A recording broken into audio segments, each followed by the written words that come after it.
Bismillahirrahmanirrahim.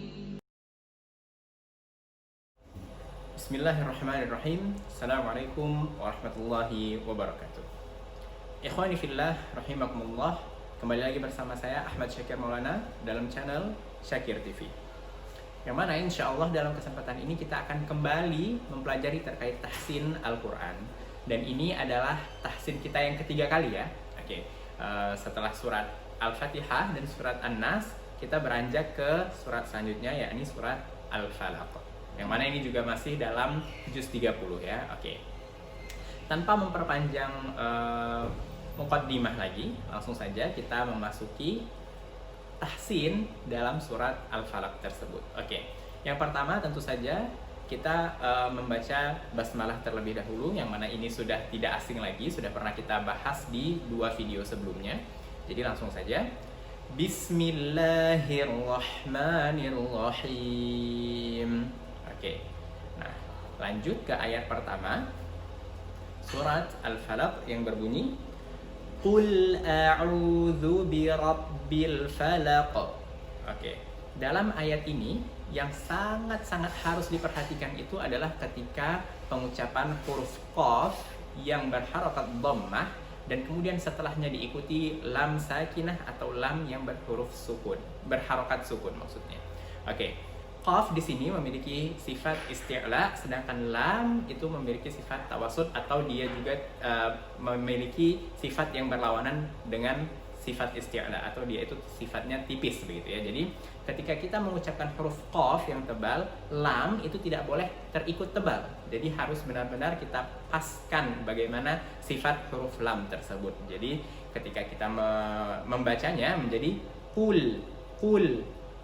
Jadi lamnya itu langsung kita seperti seakan-akan tersenyum gitu ya, dari monyong kemudian senyum, yang mana itu adalah proses perubahan dari dhammah huruf qaf ke lam sukun begitu ya. Jadi kul a'u, hamzah kemudian huruf ain itu sama-sama huruf yang keluar dari tenggorokan, akan tetapi memiliki makharij yang berbeda. Oke, jadi harus benar-benar kita pisahkan atau jangan sampai sama ketika mengucapkan huruf hamzah dan huruf ain. Jadi a'udzu, qul a'udzu, kemudian huruf zal, yang mana huruf zal di sini makharijnya adalah ujung lidah bersentuhan dengan gigi seri atas. Jadi za dan agak sedikit keluar ya. Za. Jadi qul a'udzu. Jangan sampai kita membacanya menjadi za itu salah, karena za itu beda dengan huruf za, makharijnya juga berbeda. Jadi qul a'udzu birabbi, ra di sana ada sifat takrir, tapi takrirnya tidak boleh berlebihan. Takrir itu bergetar, tapi getaran huruf ra itu tidak boleh sangat berlebihan atau tidak boleh banyak. Jadi birab itu salah, tapi harus birabbi, kemudian setelahnya diikuti ba syaddah kasrah atau ba tasydid dan berharokat kasrah menjadi birabbi. Nah, qul a'udzu birabbi, kemudian ada al-falaq, falaq. Fa hurufnya tipis, lam juga tipis, tapi qaf itu hurufnya tebal dan memiliki sifat qalqalah karena di akhir begitu ya, dan sukun. Karena sukun kita sukunkan ketika waqaf menjadi falaq. Fa tipis, lam tipis, qaf tebal.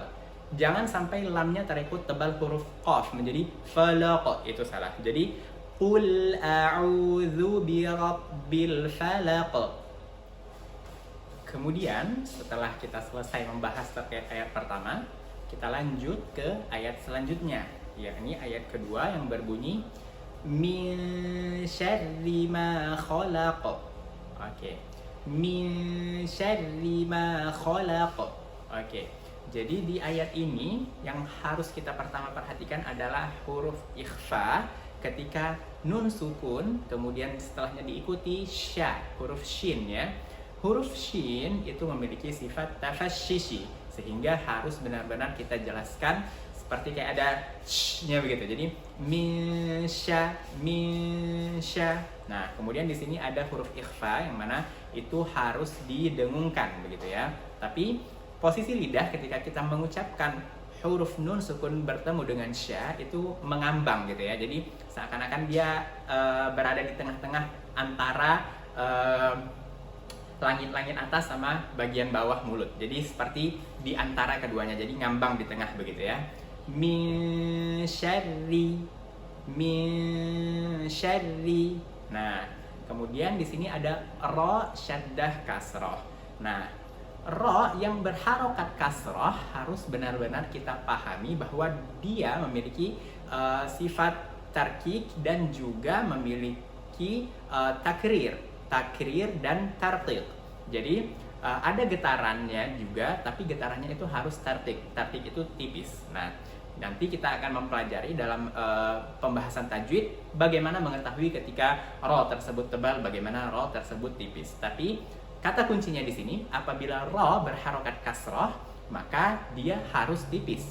Sehingga ketika kita membaca min syarri, nah ro di sana itu harus tipis begitu ya. Kita ulang sekali lagi. Min syarri ma khalaq. Ma tabi'i 2 harokat, kemudian ada khalaqa. Nah, huruf lam di sini diapit oleh 2 huruf yang memiliki sifat tebal atau isti'la. Isti'la hurufnya ada khussa, dhaghtin, qiz. Nah, kha, sa, dha, ghain, ta, qaf sama dha. Nah, kha dan qaf itu kedua-duanya adalah huruf isti'la. Sedangkan la itu bukan termasuk huruf isti'la. Jadi harus kita tipiskan. Khalaqa begitu. Khalaqa, jangan khalaqa. Itu salah. Jadi min syarri ma khalaqa. Begitu. Oke, kita lanjut ke ayat selanjutnya, ayat ketiga, yakni wa min syarri ghasiqin idza waqab. Nah, wa itu kita harus monyongkan terlebih dahulu, kemudian langsung cepat kita posisikan kembali seperti semula atau terbuka ya, yang mana itu adalah itsmamul harokah. Wa, kemudian ada min syarri, itu sama kayak tadi, min syarri. Nah, sama sudah kita bahas seperti sebelumnya, ikhfa dan kemudian ro-nya tarqiq. Jadi wa min syarri, kemudian ada huruf ghasiqin. Ghasiqin, ro juga termasuk ke huruf tebal. Nah, kemudian diikuti oleh mat tabi'i atau ada huruf alif setelahnya yang menunjukkan dia itu panjang 2 harokat.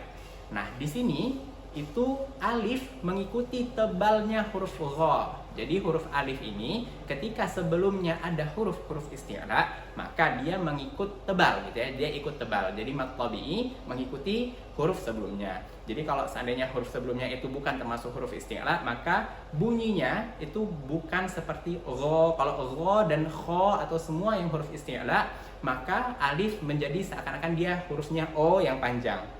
Gitu ya. Tapi ketika dia itu sebelumnya adalah huruf yang bukan isti'la, misal ma, nah dia menjadi a panjang begitu ya. Jadi ini adalah sifat huruf alif yang mengikuti bagaimana keadaan huruf sebelumnya begitu ya.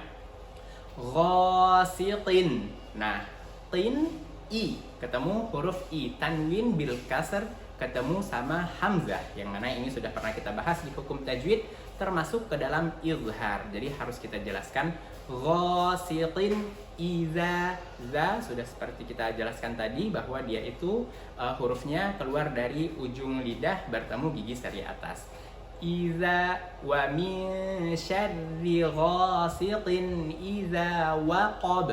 Wa qa kemudian bertemu dengan ba sukun karena kita wakafkan di sana yang memiliki sifat qalqalah. Jadi waqab wa min syarri ghasiqin idza waqab. Kemudian setelah kita selesai membahas ayat ketiga, mari kita beranjak ke ayat keempat atau ayat selanjutnya yang berbunyi wa min syarrin naffatsati fil 'uqad.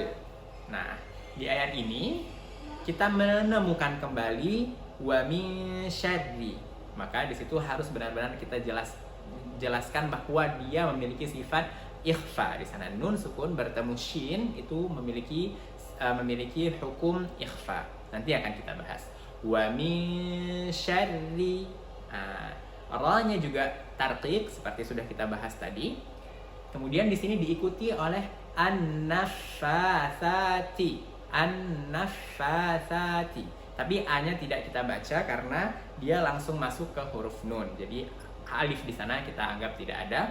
Tapi yang harus ditekankan di sini adalah nun bertasydidnya, yang mana kita sudah pernah bahas sebelumnya bahwa nun itu memiliki makharijul huruf, yakni al-khayshum, yang mana dia harus masuk ke rongga hidung atau masuk ke hidung gitu ya. Nah, tapi di sini huruf yang bertasydid kalau dia itu nun dan mim itu berbeda dengan huruf yang lain karena di sana ada gunnahnya, harus ada gunnah. Sedangkan yang lain itu hanya membutuhkan penekanan begitu ya. Tapi kalau di huruf nun dan mim itu ada gunnahnya gitu. Nah, kita ulang, wa min syarrin naffatsati fil uqad. Nah, fa, ketika fa bertasydid kita menekan jadi naffa begitu. Tapi kalau seandainya dia nun, wa min syarrin, dia gunnah. Wa min syarrin naffatsati fil 'uqad. Nah, kemudian di sana fa-nya itu panjang 2 harokat, sa-nya juga panjang 2 harokat. Ini sering salah, jadi seakan-akan dia tidak panjang. Jadi ada yang membaca wa min syarrin naffatsati. Itu tidak boleh. Harus kita panjangkan menjadi wa min syarrin naffatsati fil 'uqad. Nah, di sana ada fi, kemudian ada alif lam qamariyah. Jadi lamnya dibaca, tapi kalau seandainya syamsiyah tadi langsung masuk ke huruf nun, tapi kalau di al-qamariyah kita membacanya. Jadi fil 'uqad. Itu makharijul hurufnya adalah tenggorokan, kemudian ada huruf qaf dan dal. Huruf dal di sini harus kita qalqalahkan. Jadi bunyinya uqad. Oke, kita ulang ayat ini. Wa min syarrin naffatsati fil 'uqad. Oke. Setelah ayat keempat, kita masuk ke ayat selanjutnya, yakni ayat kelima atau ayat terakhir yang berbunyi wa min syarri hasidin idza hasad. Nah, di sini kita kembali mengulang bentuk ayat yang sama, yakni wa min syarri.